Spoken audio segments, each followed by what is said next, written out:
All right, Andrew, how can we know that orthodoxy is true without using your own private judgment to answer that question?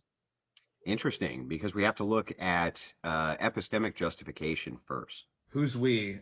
And by we, do you mean us? And when we look at epistemic justification first, are we using our brains, i.e., our private judgment, in order to do so?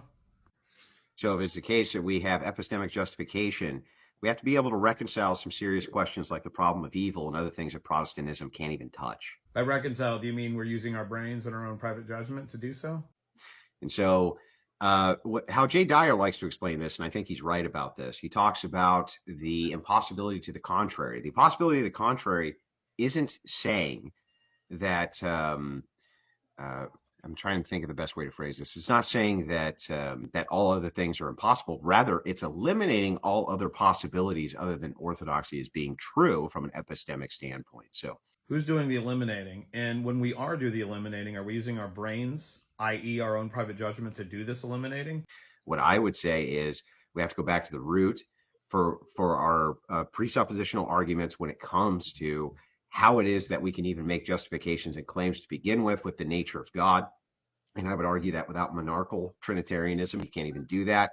And I don't think that Protestants, so one of the big criticisms I would have of Protestants too, I was talking actually, interestingly enough, to a Catholic friend of mine, Tim Gordon, about this.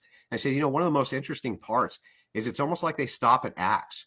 They think that Matthew, Mark, Luke are even more important when Jesus was here than the resurrection, which really starts to tell the true story. It starts to tell the true story after the resurrection as part of the epistemology.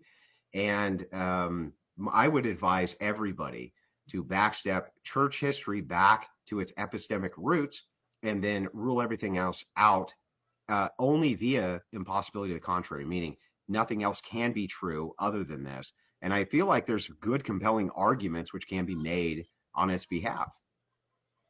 That's what I think. So conclusion, Andrew is saying that only Eastern Orthodox converts can use their brains, i.e. their private judgment, to determine their epistemic justification, to eliminate all the alternatives, and to get to the root of the truth. And they are only allowed to use their private judgment and their brains to read scripture, tradition, history, and the fathers, and Protestants are not allowed to use their private judgment to do any of that. Inconsistent much?